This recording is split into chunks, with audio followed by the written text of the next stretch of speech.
లక్షల ఎకరాలలో పంట నష్టం జరిగింది. వేల కోట్ల ఆస్తి నష్టం కూడా జరిగింది.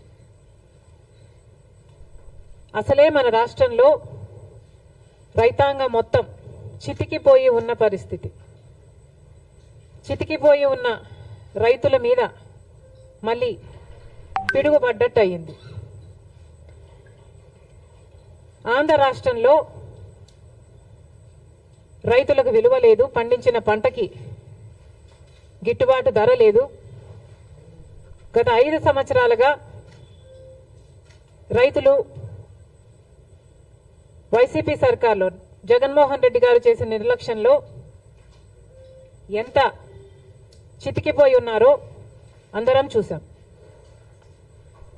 రాజశేఖర రెడ్డి గారు ముఖ్యమంత్రిగా 5 సంవత్సరాలే ఉన్నా 5 సంవత్సరాలలో రైతుకు పెద్దపీట వేశాడు, రైతుల్ని ఆదుకున్నాడు, రైతులకు రుణమాఫీ చేశాడు. ఎన్నో పథకాలు రైతుల కోసమే చేసిన వ్యక్తి, రైతు పక్షపాతిగా నిలిచిన వ్యక్తి రాజశేఖర రెడ్డి గారు.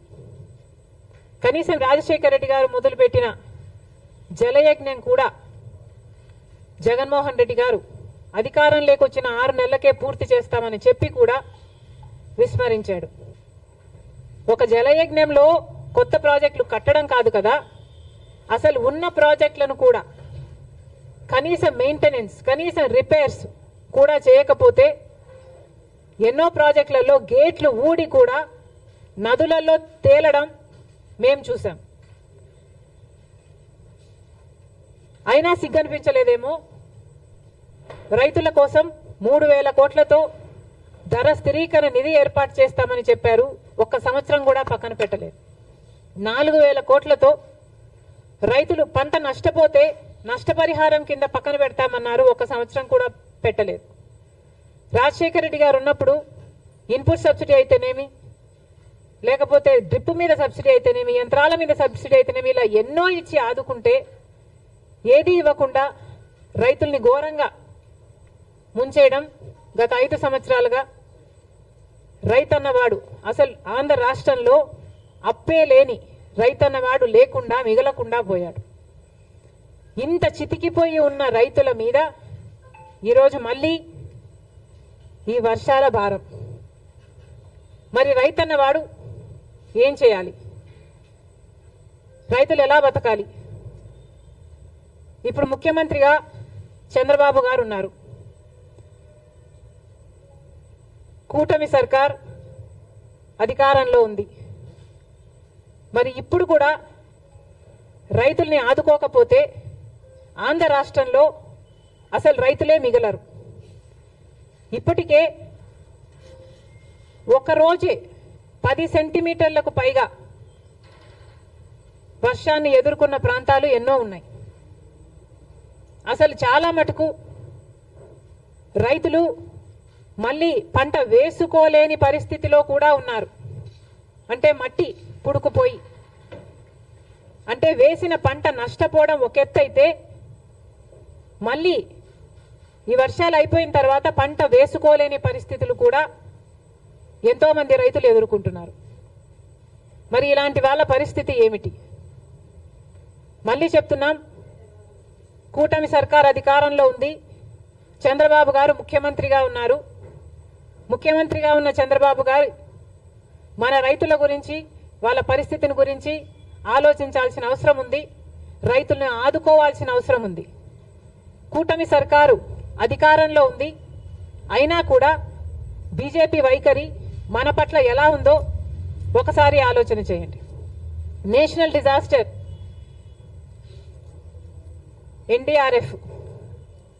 ఎన్డీఆర్ఎఫ్ బలగాలు మన రాష్ట్రాలకి ఎంతమంది వచ్చారు, ఎంతమందిని ఆదుకున్నారు? ఇదే వర్షాలు ఒకవేళ యూపీలోనో గుజరాత్లోనో పడితే అక్కడ ఎంతమంది బలగాలు ఉన్నారు? మన రాష్ట్రం అయితే ఎందుకు ఈ సవతి తల్లి ప్రేమ? ఇంకెన్నాళ్ళు? గత 10 సంవత్సరాలుగా బీజేపీ ప్రభుత్వం కేంద్రంలో అధికారంలో ఉండి కూడా మనకు ఒక్క మేలు కూడా చేయకపోగా ప్రతి విషయంలోనూ మోసం చేసుకుంటూనే వచ్చింది. మరి అలాంటి బీజేపీతో చంద్రబాబు గారు కూటమి కట్టారు. ఆ కూటమి ఇప్పుడు అధికారంలో ఉంది. మరి ఇప్పుడైనా మన రైతుల్ని ఆదుకోకపోతే మన రైతులు నిజంగానే చితికిపోతారు. దయచేసి చంద్రబాబు గారు దీన్ని ఒక మామూలు వర్షంగానో వర్షాకాలం వర్షంగానో చూడకుండా రాష్ట్ర విపత్తుగా దీన్ని పరిగణలోకి తీసుకొని ప్రతి రైతుకి ఏం కాంపెన్సేషన్ ఇస్తారు, ఎంతమంది రైతులు నష్టపోయారు, ఎన్ని ఎకరాలలో పంట నష్టం జరిగింది, ఎన్ని వేల కోట్ల ఆస్తి నష్టం జరిగింది, ఇవన్నీ వెంటనే లెక్కలు వేసి రైతులను ఆదుకోవాల్సిన అవసరం చంద్రబాబు గారికి ఉంది. చంద్రబాబు గారు పక్క రాష్ట్రంలో తెలంగాణ రాష్ట్రంలో రైతుల కోసం ఆ ప్రభుత్వం రుణమాఫీ కూడా చేయడానికి సిద్ధపడింది. మాకు చెప్పుకోవడానికి గర్వంగా ఉంది. అవతల తెలంగాణలో రేవంత్ రెడ్డి గారు ముఖ్యమంత్రిగా ఉన్నారు. కాంగ్రెస్ పార్టీ అధికారంలోకి వస్తే కాంగ్రెస్ పార్టీ రైతులకి రుణమాఫీ చేస్తుంది అని రాహుల్ గాంధీ గారు మీటింగ్ పెట్టి మరి ఎన్నికల ముందు చెప్పడం జరిగింది. ఆ వాగ్దానాన్ని ఈరోజు రేవంత్ రెడ్డి గారు నిలబెట్టుకోవడం జరిగింది. దాదాపు 40,000 రైతు కుటుంబాలను రుణ విముక్తుల్ని చేయడానికి సాహసం చేసింది రేవంత్ రెడ్డి గారి ప్రభుత్వం. ఒకప్పుడు రాజశేఖర్ రెడ్డి గారు ముఖ్యమంత్రిగా ఉండగా సోనియా గాంధీ గారి నాయకత్వంలో, మన్మోహన్ సింగ్ గారి నాయకత్వంలో దేశం మొత్తం మీద రుణమాఫీ చేసిన ఘనత ఒక్క కాంగ్రెస్ పార్టీది మాత్రమే. మళ్ళీ ఈరోజు రాజశేఖర్ రెడ్డి గారు రుణమాఫీ చేసినట్టుగానే అవతల తెలుగు ప్రజలకు రేవంత్ రెడ్డి గారు మళ్ళీ రుణమాఫీ చేయ తలపెట్టారు. అందుకు మనస్ఫూర్తిగా అభినందిస్తూ ఇక్కడ కూడా ఎందుకు చేయకూడదు అని చంద్రబాబు గారిని ప్రశ్నిస్తున్నాం. డబుల్ ఇంజన్ సర్కార్ అని మీరు అంటున్నారు. మరి కూటమి సర్కారు డబుల్ ఇంజన్ సర్కార్ అయినప్పుడు మన రైతుల్ని మీరు ఆదుకోవడంలో తప్పేముంది? మీ మేనిఫెస్టోలో లేకపోయి ఉండొచ్చు రుణమాఫీ, కానీ మన రైతుల పరిస్థితి ఏమిటో ఒకసారి కళ్ళు తెరిచి చూడాల్సిన అవసరం ఉంది. నిజంగానే మన రైతులు చితికిపోయి ఉన్నారు. అప్పు లేని వాడు లప్పు లేని రైతు లేనే లేడు ఈరోజు ఆంధ్ర రాష్ట్రంలో. ఏ రైతును అడిగినా లక్షలలో అప్పుంది. రైతు పర్ క్యాపిటా డెట్ ఆంధ్ర రాష్ట్రంలో దేశం అన్నిట్లో అందరికంటే ఎక్కువ ఉంది. దాదాపు ప్రతి రైతుకి 2,50,000 రూపాయలు అప్పుంది. మరి ప్రభుత్వం ఆదుకోవాల్సిన అవసరం లేదా? ఏ ప్రభుత్వం అయితే ఈరోజు కేంద్రంలో అధికారంలో ఉందో ఆ ప్రభుత్వానికి ఆంధ్ర రాష్ట్రం నుంచి 25 ఎంపీలను, కూటమి ఎంపీలు 21 అయితే వైసీపీ ఎంపీలు 4, మొత్తం 25 మంది బీజేపీకే మద్దతు.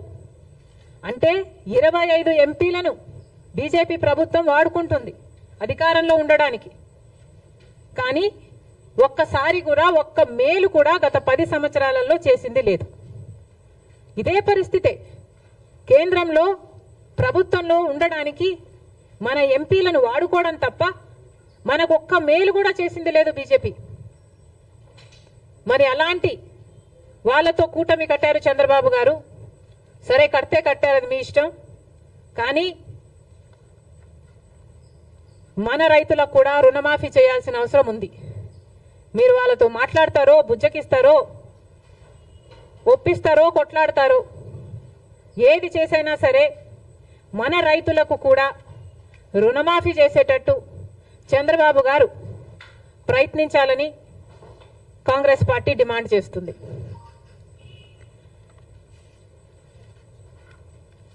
ఇప్పుడు కేంద్రంలో బడ్జెట్ ప్రవేశపెట్టబోతున్నారు. బీజేపీ పార్టీ బడ్జెట్ ప్రవేశపెట్టబోతుంది. మరి కేంద్రంలో గత 10 సంవత్సరాలుగా బీజేపీ పార్టీ అధికారంలోనే ఉంది. షరా మామూలు అన్నట్టుగా వాళ్ళు ప్రతి సంవత్సరము బడ్జెట్ ప్రవేశపెడుతున్నారు.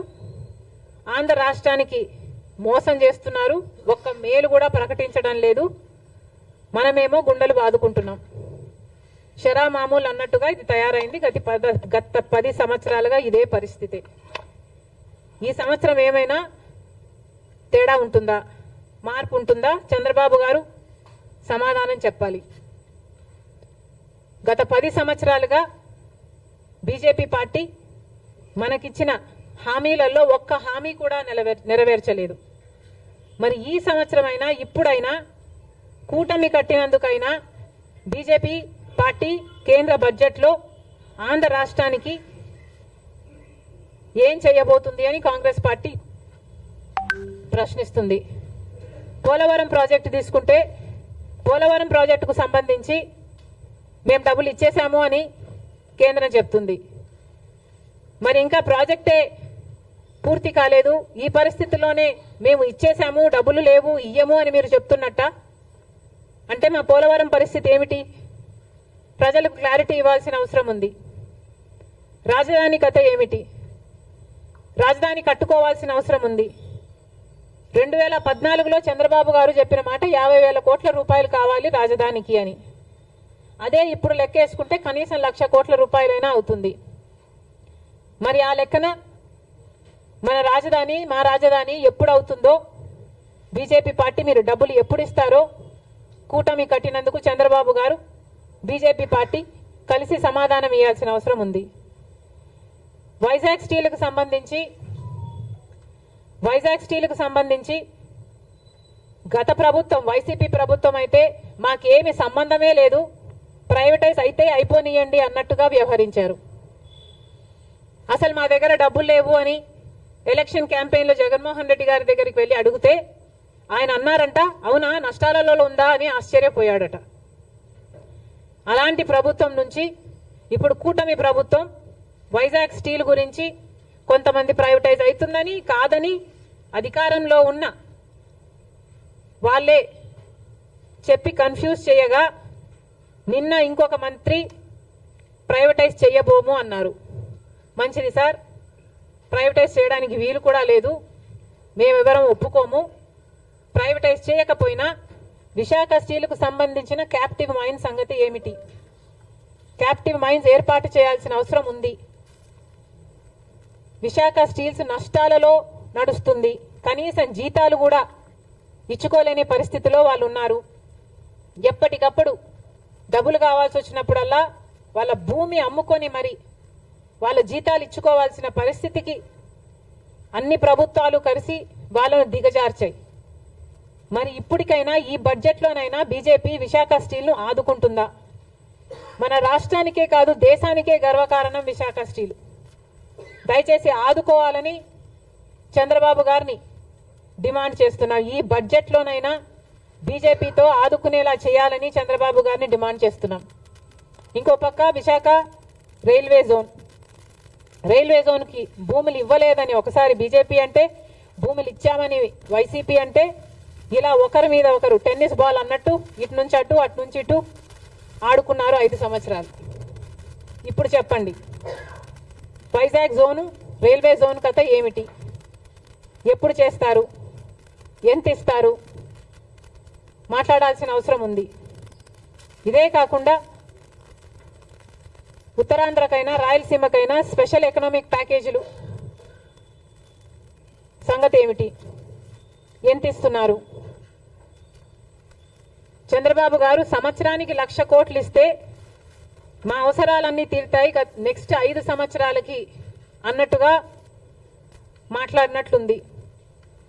కానీ చంద్రబాబు గారిని ప్రశ్నిస్తున్నాం, సంవత్సరానికి 1,00,000 కోట్లు అంటే 5 సంవత్సరాలకు 5,00,000 కోట్లు ఇస్తే ఎలా సరిపోతుందో చంద్రబాబు గారు ప్రజలకు వివరించాల్సిన అవసరం ఉంది. ఎందుకంటే కాంగ్రెస్ పార్టీ విభజన రోజున